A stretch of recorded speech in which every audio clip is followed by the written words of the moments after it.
রাজ্যের চাকমা সম্প্রদায়ের মুখ উজ্জ্বল করল তড়িৎ কুমার চাকমা।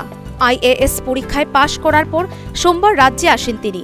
বেসরকারি সংস্থার বিমানে রাজ্যে অবতরণের পর বিমানবন্দরে ওনাকে উষ্ণ অভ্যর্থনা জানান চাকমা সম্প্রদায়ের জনগণ। সাংবাদিকদের প্রশ্নের জবাবে তড়িৎবাবু জানান, নিযুক্তির পর সমাজের সমস্ত অংশের জনগণের উন্নয়নের স্বার্থে কাজ করবেন তিনি। I want to serve all the communities of the state equally. I want to bring development in the state, and wherever I am posted, I will try my level best to give my best to the society. So for how many days you will be in Tripura? I think I'll be around for 2 weeks and 2 days. Okay, then after you will leave. Yeah, I will leave for training for that. Okay, yeah. so how many days training all over?